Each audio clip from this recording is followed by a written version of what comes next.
Hello everyone, this is your tutor from Made Easy Biotechnology Education YouTube channel. Here I am going to explain you the module number 2 of Universal Human Value and the Professional Ethics. So इस unit में हम लोग देखेंगे जो topic है हमारा वो main topic है understanding the human being as coexistence of self and the body. So इसमें एक ह्यूमन बीइंग को सेल्फ मतलब आई प्लस बॉडी इन दोनों के को एग्जिस्टेंस की तरह हमें यहाँ पे देखना है. ये चीज़ें जैसे कि मैंने फर्स्ट यूनिट में ही बताया था कि जो ह्यूमन जो होता है कोई भी इंडिविजुअल पर्सनैलिटी होता है, कोई भी ह्यूमन बीइंग जो होता है वो आई प्लस बॉडी से मिल कर के बना होता है. आई जो होता है ये सॉफ्टवेयर की तरह होता है एंड बॉडी जो होता है ये हार्डवेयर की तरह होता है. यहाँ पे भी अगर ह्यूमन को देखें it is a coexistence of I that is self plus body. Human being self जो ये आई होता है एज अ सॉफ्टवेयर काम करता है एंड बॉडी जो होता है ये हार्डवेयर की तरह काम जो है करता है. इसमें एक चार्ट है हमारा जो कि इम्पॉर्टेंट है. देखते हैं हम लोग जो आई और बॉडी इसकी नीड्स क्या है, टाइम के बेसिस पे इसका नीड क्या है एंड इसका नीड कैसे फुलफ़िल किया जा सकता है, कौन कौन सी एक्टिविटीज़ दोनों में जो है परफॉर्म की जाती हैं एंड क्या क्या टाइप के ये दोनों होते हैं. नीड्स में जो है आई के लिए ट्रस्ट एंड रिस्पेक्ट होता है और हैप्पीनेस होता है. और वही बॉडी के केस में बात करें तो इसको जो है फिज़िकल फैसिलिटीज़ चाहिए होती हैं लाइक फूड, क्लोथ्स, ये सारी चीज़ें जो हैं बॉडी को चाहिए होती हैं. और टाइम्स के टर्म्स में बात करें तो नीड्स जो होता है वो सेल्फ मतलब आई का जो नीड होता है टाइम के टर्म्स में वो कंटिन्यूअस होता है और बॉडी के टर्म्स में टेम्परेरी होता है. फिर क्वांटिटी के टर्म्स में आई जो होता है ये क्वालिटेटिव होता है एंड बॉडी जो होता है ये क्वांटिटेटिव होता है. और नीड्स को हम लोग फुलफ़िल कर सकते हैं. जैसे अगर आपको आई की नीड्स को फुलफ़िल करना है तो then you should have right understanding, right feeling. अगर आपके पास right understanding and right feeling है then you will be able to fulfil the need of I. And body के केस में क्या है कि आप फिज़िकल फैसिलिटीज़ को प्रोवाइड कर दीजिए, नीड्स अपने आप फुलफ़िल हो जाएंगी. फिर एक्टिविटीज़ में देखें तो आई की एक्टिविटीज़ में है किसी चीज़ को डिज़ायर करना, मतलब किसी चीज़ का आपके मन में इच्छा होना. फिर थिंकिंग, आप सोचते रहते हो. किसी चीज़ को जानना, एज्यूम करना, किसी चीज़ को पहचानना एंड उसको जो है फुलफ़िल करना.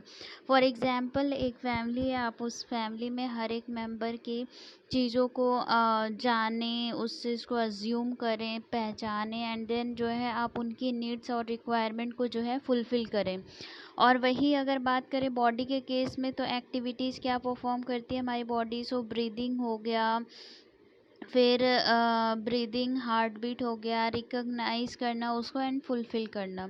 फिर टाइप में अगर बात करें जो आई होता है ये कॉन्शियस होता है, मतलब नॉन मटीरियलिस्टिक होता है एंड जो बॉडी होता है ये फिज़िको केमिकल नेचर का होता है. It means it is materialistic और इसमें जो है फिज़िकल फैसिलिटीज़ की रिक्वायरमेंट होती है.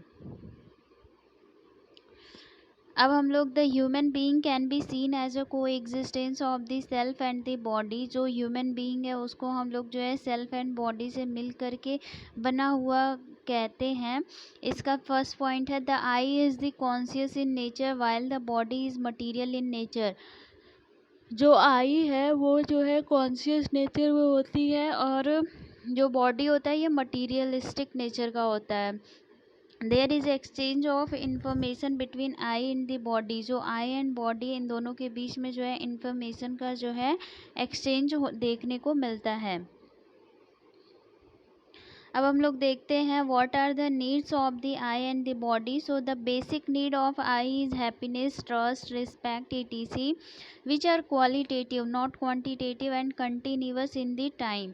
जो नीड अगर बात करें हम लोग आई की तो आई की जो नीड है वो हैप्पीनेस है, ट्रस्ट है, रिस्पेक्ट है जो कि क्वालिटेटिव नेचर का है. आप हैप्पीनेस, ट्रस्ट, रिस्पेक्ट को जो है गिन नहीं सकते, इसको क्वांटिफाई नहीं कर सकते. That is why it is a qualitative property.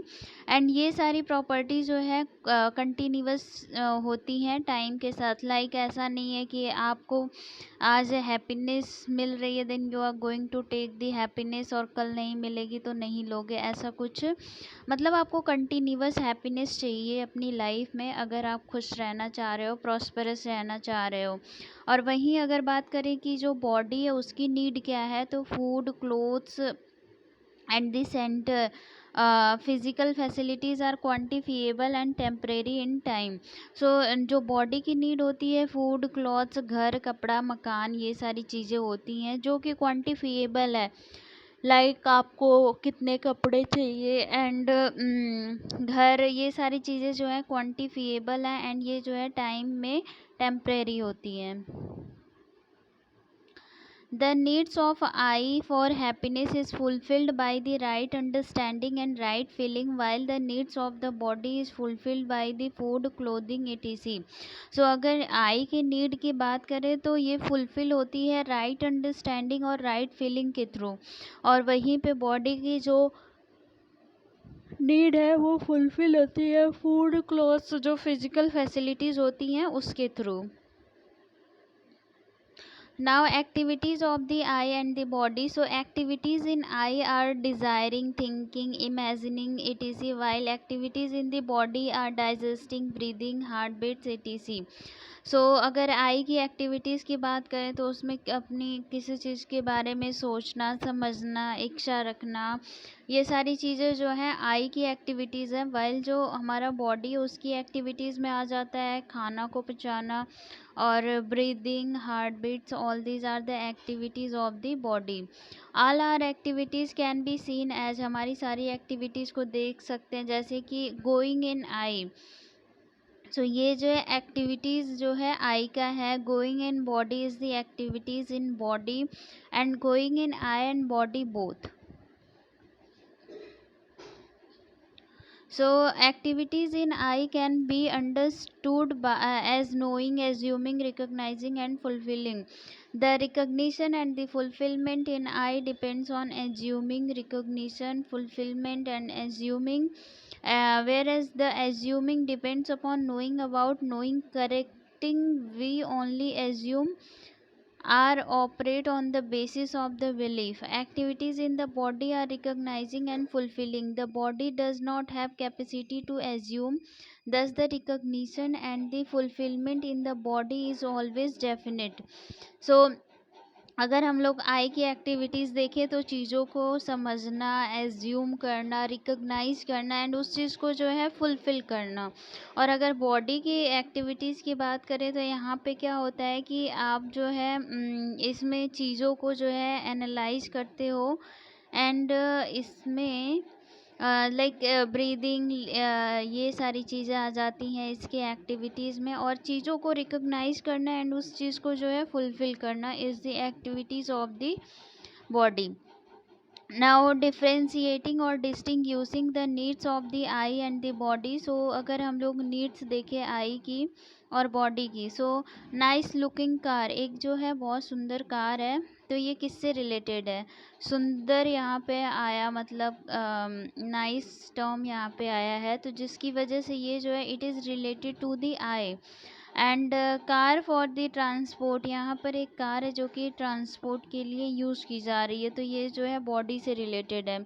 ऐसे हमारा फूड है, टेस्टी फूड है, ट्रस्ट है, तो टेस्टी फूड मान लेते हैं यहाँ पे है, तो ये जो है क्वालिटेटिव अप्रोच को शो कर रहा है, that is why it is related to the I. Trust है, it is also related to the I. And respect हो गया, so respect is also related with the I. Knowledge is also related with the I. Good health is related to the body and prosperity is also related with the I. Now distinguishing the activities of the self and the body. So activities देखें, so going in I, going in body and I and body both. So खाना खा रहे हैं हम लोग तो it is related I plus body both होगा। Walking भी दोनों होगा। थिंकिंग कर रहे हैं आप, that is related to the I. Breathing कर रहे हो, that is related to the body. Heart beat is also related to the body. Dance कर रहे हो, it means you are doing some action with your body as well as thinking about the steps which you will do in your dance, so that will be considered in going in eye as well as body. So ऐसे ही बहुत सारे examples you can make, and you can classify them as going in eye or going in body, or it is going in both, like eye as well as body.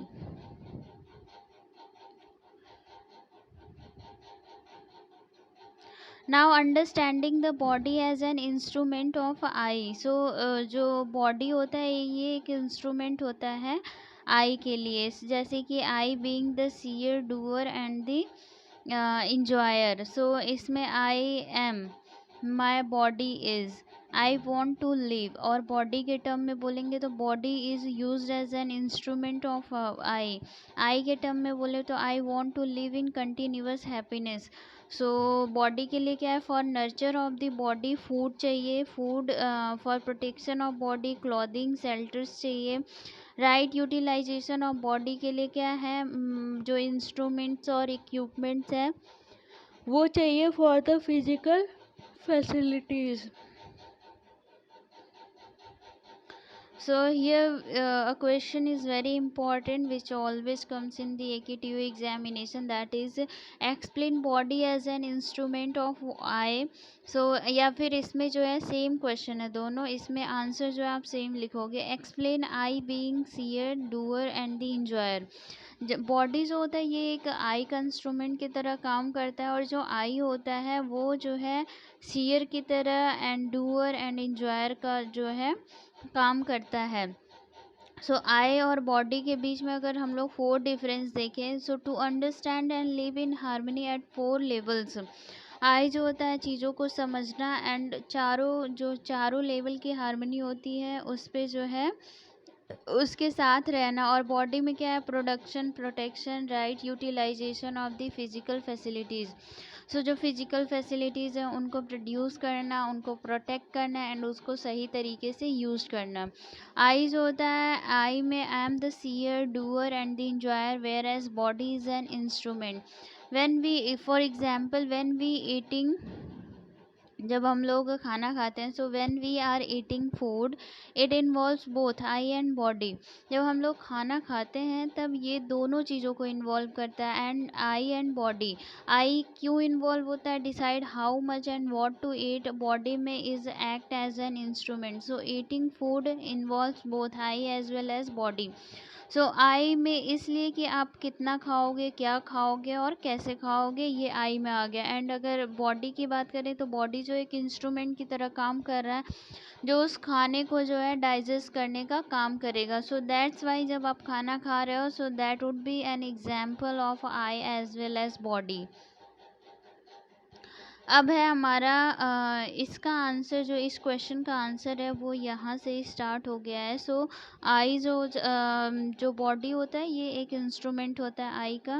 So you can firstly give the difference, like 5 difference between the I and the body, and then give that example which is very important.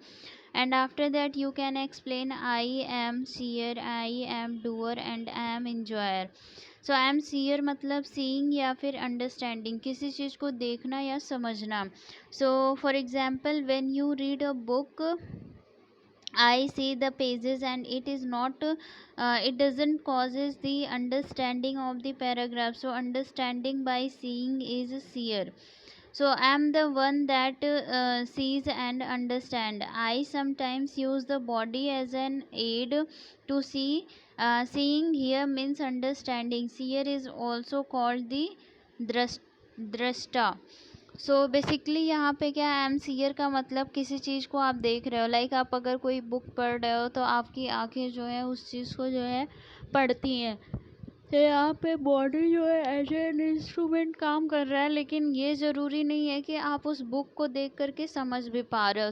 तब जब आप जो है किसी चीज़ को read कर रहे हो और रीड करने के साथ ही आपको वो चीज़ समझ में आ रही है, then you would be called as a seer. और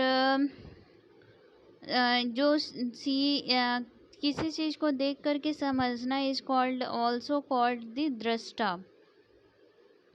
एग्जाम्पल के तौर पे देखें, सो एग्जाम्पल जो है, I can see that I am getting angry and I am feeling happy. In this case, I understand that I am getting angry, I am feeling happy, etc. I did not have to use my eyes to see this. Sometimes without the help of body I can see and understand. When I see with eye, then body works as an instrument. So basically इसमें क्या है, मैं जानती हूँ कि मुझे कब गुस्सा आता है, मैं कब खुश होती हूँ, ये सारी चीज़ें. तो इस केस में मुझे समझ में आ रहा है कि when I am getting angry और when I am getting happy, so all this things. So यहाँ पे मुझे जो है अपनी आँखों का यूज़ करके ये नहीं देखना पड़ रहा है. सो कभी कभी हम लोग विदाउट बॉडी के हेल्प से चीज़ों को जो है देख पाते हैं एंड समझ पाते हैं. सो जब हम लोग अपनी आँखों से देखते हैं, लाइक चीज़ों को देख करके समझते हैं, तो वो वहाँ पे जो बॉडी होता है, मतलब जो आई होता है, वो एज अ बॉडी की तरह काम करता है. एंड यहाँ पे बॉडी जो एज एन इंस्ट्रूमेंट का काम करता है. I am the doer, I am doer मतलब हेंस आई हैव सीन और understood something. I am the one who decide what to do और what not to do and I am the doer. So यहाँ पे क्या है, मैं चीज़ों को देख ली हूँ और समझ ली हूँ.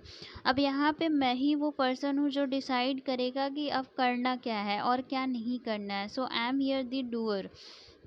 For example, I am the seer of the nice scenery, then I am the one that select to take a picture of the scenery. I take my hand into my pocket and then take out the camera or phone and click a picture. In order to do so, I use the hand, and hand in the body are thus used as an instrument. In this way, I work with my hand and leg to capture the picture of the scenery. So इसमें example क्या है, let suppose मैंने एक nice scenery देखी, उसको समझा, अब मैं समझ चुकी हूँ. अब मैं क्या करूँगी कि मैं उसका एक पिक्चर लेने की कोशिश करूँगी. सो यहाँ पे मैं क्या करूँगी, मैं अपने हाथों का यूज़ करूँगी, अपने पॉकेट में हाथ डाल करके अपना फ़ोन निकालूंगी एंड उस सीनरी का जो है एक पिक्चर लूँगी. तो यहाँ पे क्या हो रहा है, मैं अपने हाथों का यूज़ कर रही हूँ, अपनी बॉडी का जो है यूज़ कर रही हूँ एज एन इंस्ट्रूमेंट. इस तरीके से हम लोग जो है अपने हाथ और पैर का यूज़ करके एक पिक्चर जो है, हाँ, पैर का यूज़ इसलिए कर रहे हैं ताकि हम खड़े हो पाएँ. So don't take in a wrong way.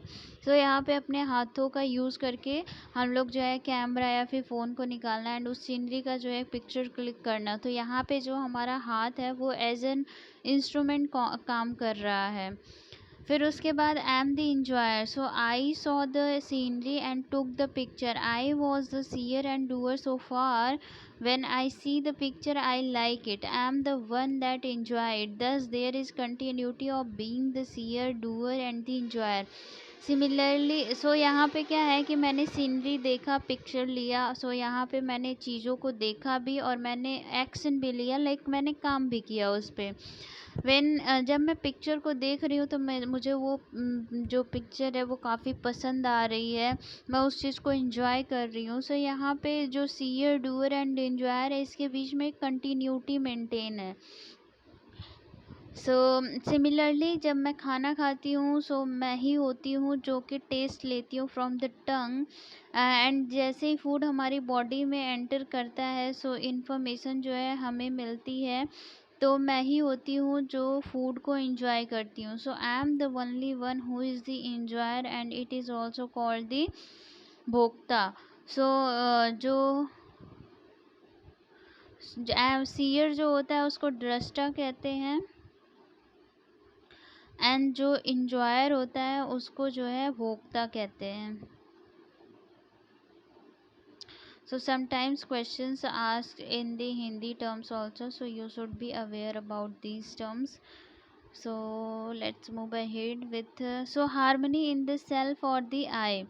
So the basic human aspiration, जो बेसिक ह्यूमन एस्पायरेशन होता है वो कंटिन्यूअस हैप्पीनेस एंड प्रॉस्पेरिटी होता है. हम लोग देखते हैं कभी कभी कॉन्फ्लिक्ट हमारे दिमाग में भी होता है. सो इन सारे कॉन्फ्लिक्ट को समझने के लिए हमें जो है पहले खुद को समझना पड़ेगा, अपनी अंदर की एक्टिविटीज़ को जो है समझना पड़ेगा. सारी एक्टिविटीज़ को हमें जो है समझना पड़ेगा, लाइक चीज़ों को समझना, चीज़ों को इमेजिन करना, एनालाइज करना एंड देन सेलेक्ट करना। सो ये सारी चीज़ें हमारे दिमाग में चलती रहती हैं। सो ये सारी एक्टिविटीज़ जो है रिलेटेड हैं इमेजिनेशन से। सो हम लोग जो है ज़्यादातर इन एक्टिविटीज़ से अनअवेयर रहते हैं।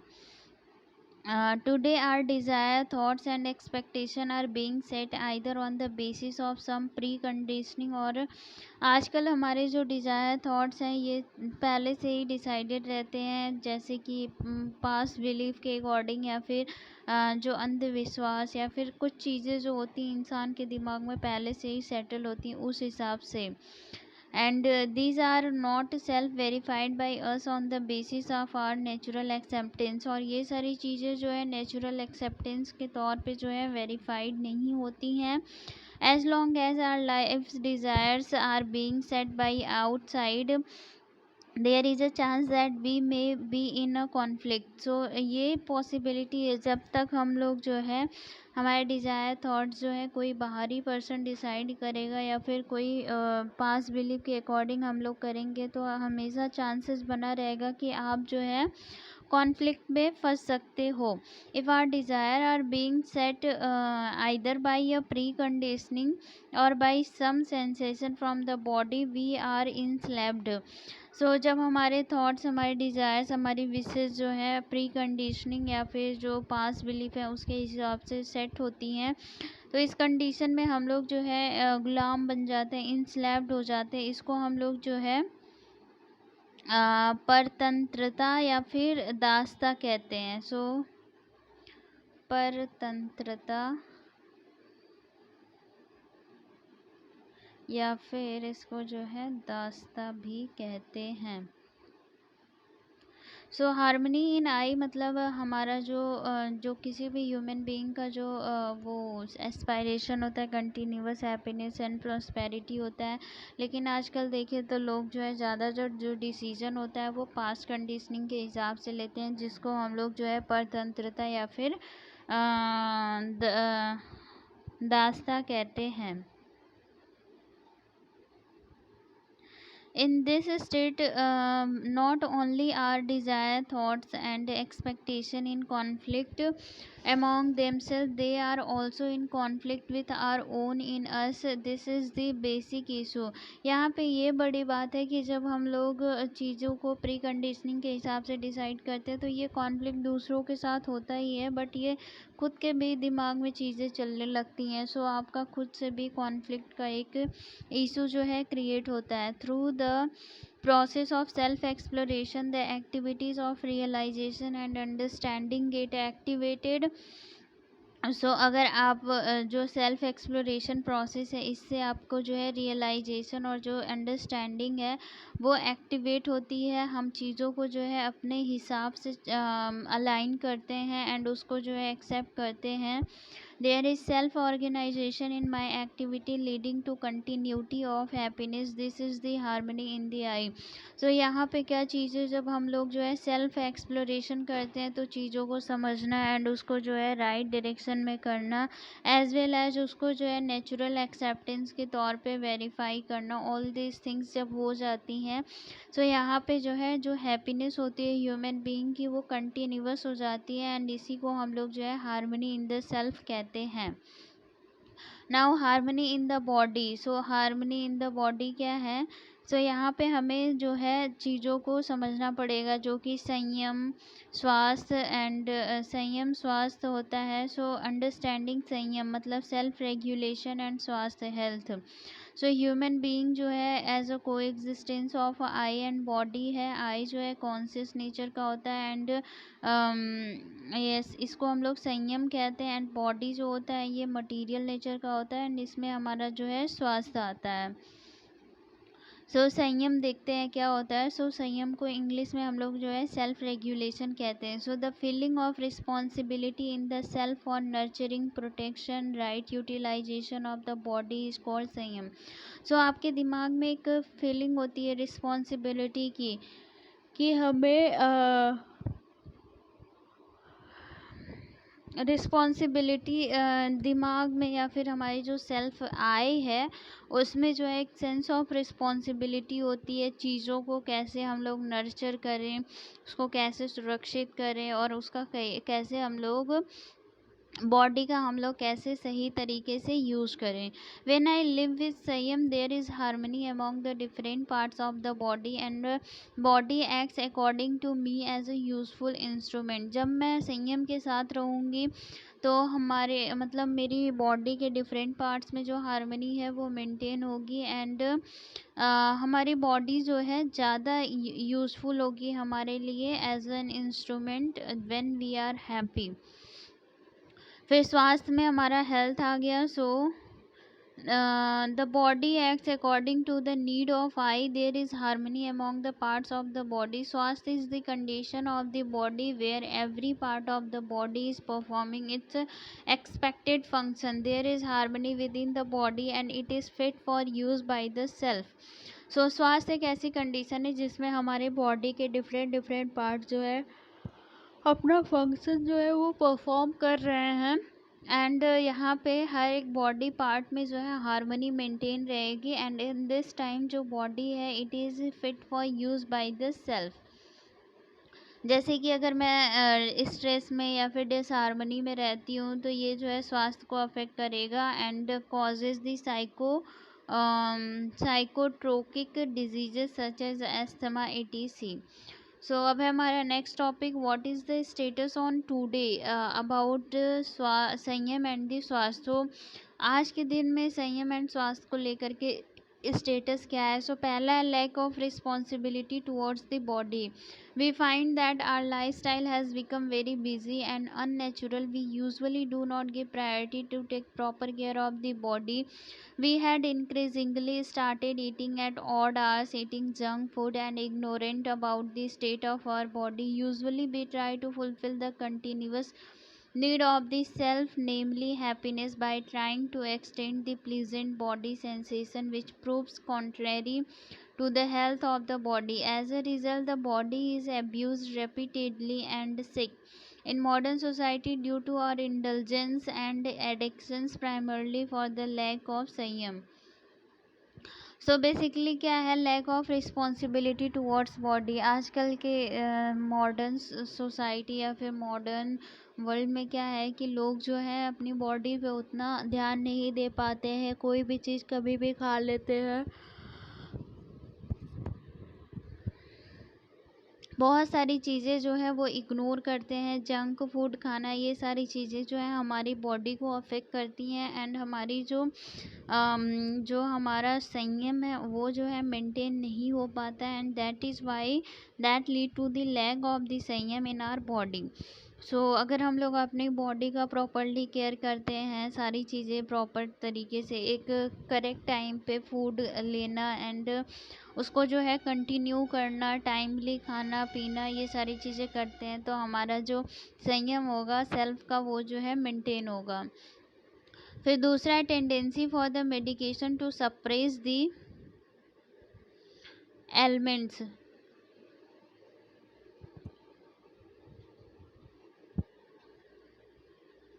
So whenever there is a pain in any part of the body, it is a signal of some disorder. Our common tendency has to become to suppress this pain by immediate medication and forget about it. Our focus today seems to be more on fighting germs in the body than on helping the body restore itself to its natural state of harmony. We are building the hospitals, inventing sophisticated equipment for the diagnosis and external intervention on the body rather than focusing on ensuring health of the body so that we do not fall sick.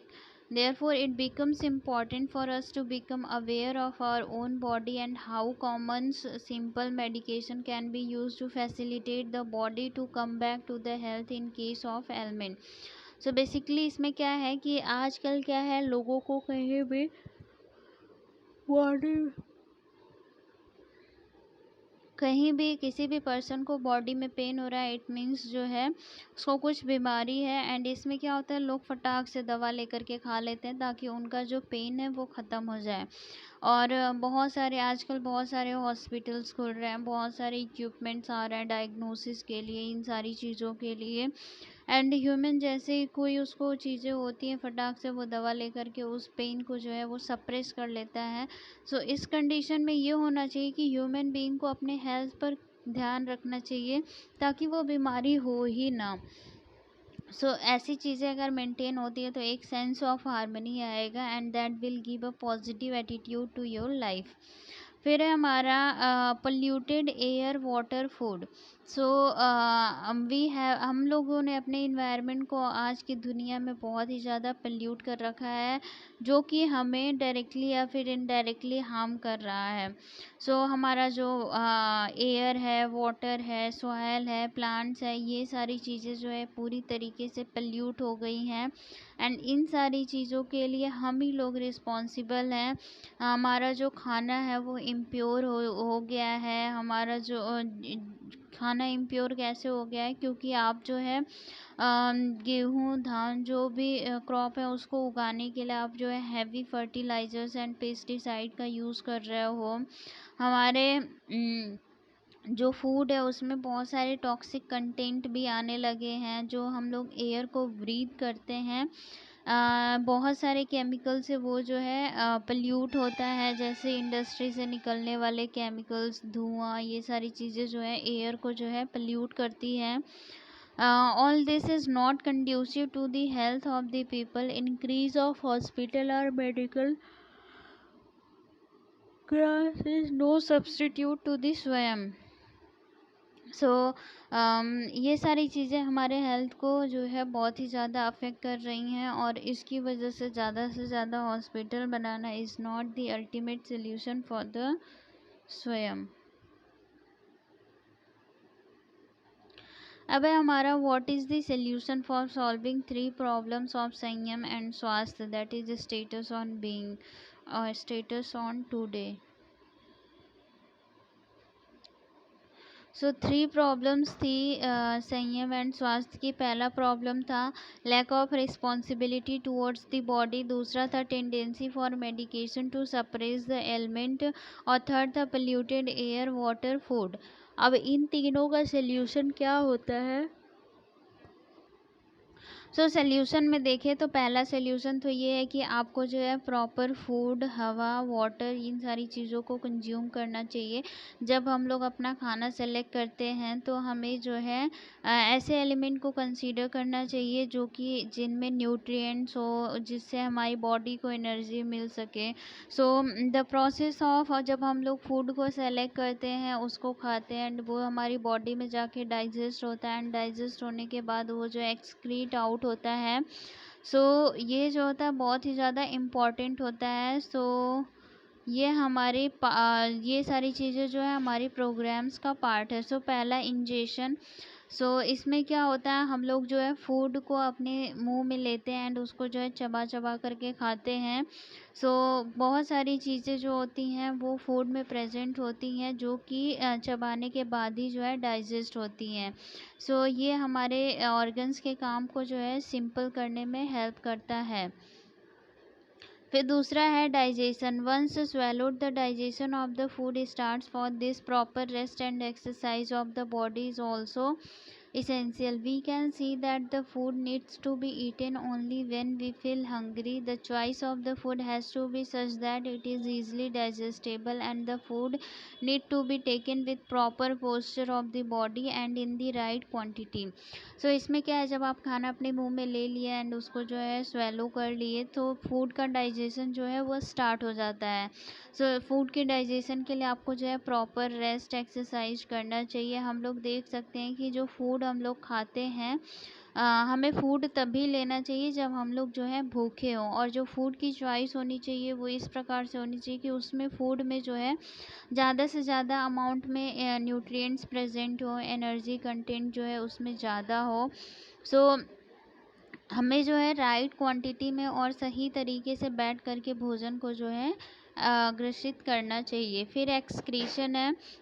जब हम लोग food को ले लेंगे, जब nutrients हमारी body में जो है एब्जॉर्ब हो जाएंगे, तो ये जो अननेसेसरी या फिर अनडाइजेस्टेड पार्ट होंगे उनको जो है बाहर निकालने की ज़रूरत होगी। सो ये बहुत ही ज़्यादा इम्पॉर्टेंट होता है। अगर इसको प्रॉपरली ना करा जाए तो ये हमारी बॉडी को जो है अफेक्ट करेगा एंड बहुत सारे इससे प्रॉब्लम देखने को मिल सकते हैं। So first one was nurturing of the body. So nurturing of the body हो गया हमारा first solution.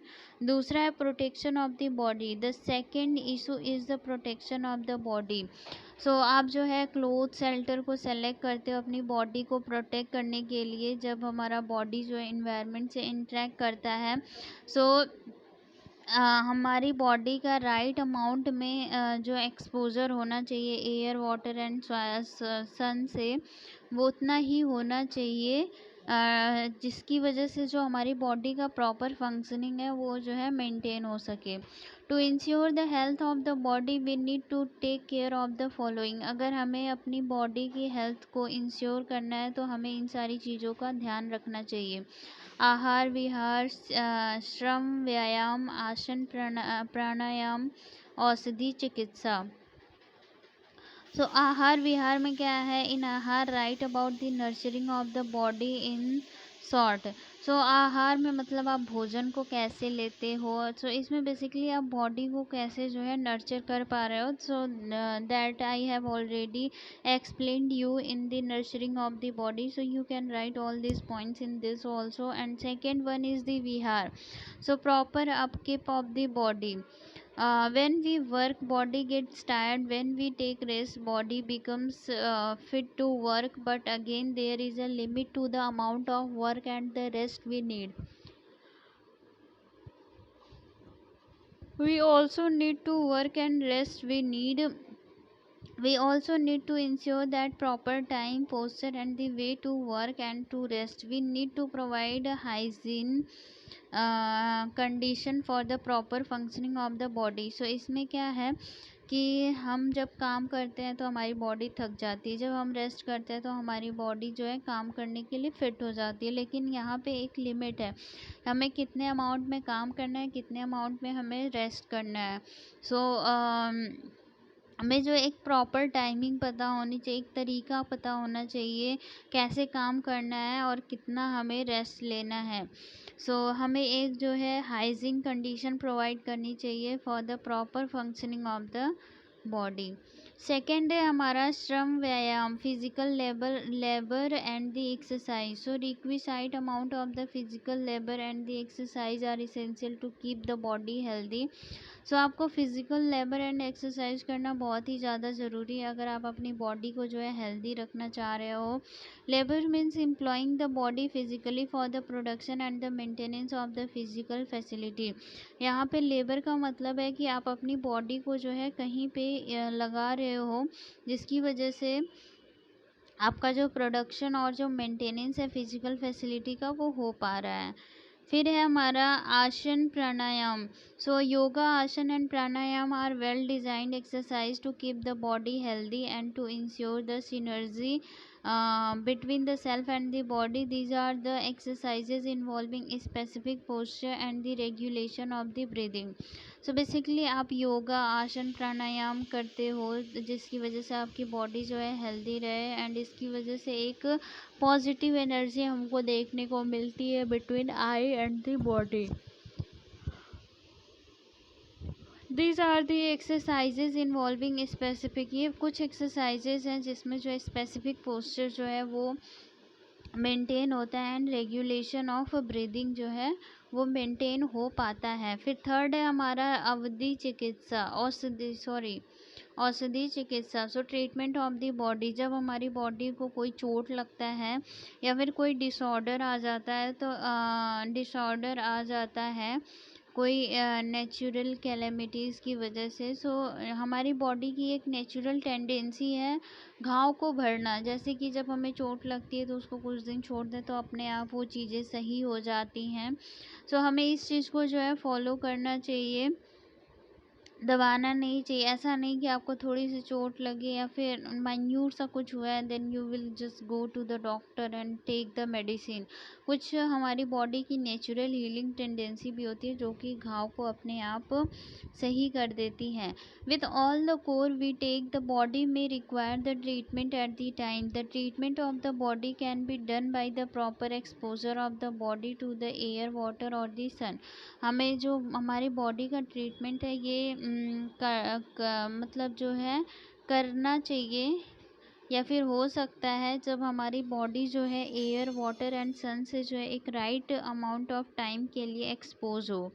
In certain situation it becomes necessary to take proper medicine for the healing of the body.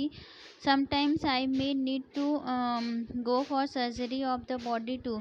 लेकिन ऐसा भी नहीं है कि आपको बहुत बड़ा चोट लग गया and then you are just going for the sake like body is going to heal you. इस कंडीशन में आपकी बॉडी जो है आपको सही नहीं कर सकती then you just need to go to meet your doctor and take medication.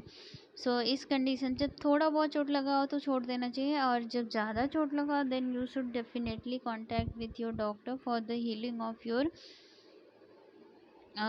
What ever you are going through।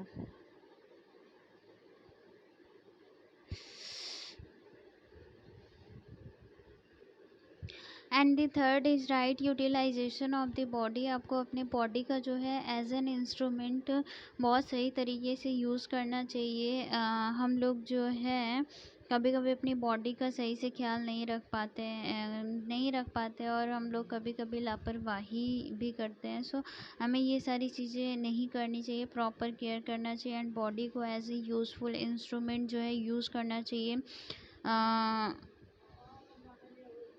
So I think सही कामों में आप अगर अपनी बॉडी को यूटिलाइज करते हो so that would create the right understanding and actualization in the life. So that would create a positive energy in your life। So I think the second module has been completed. So if you have any doubt, please mention in the comments box।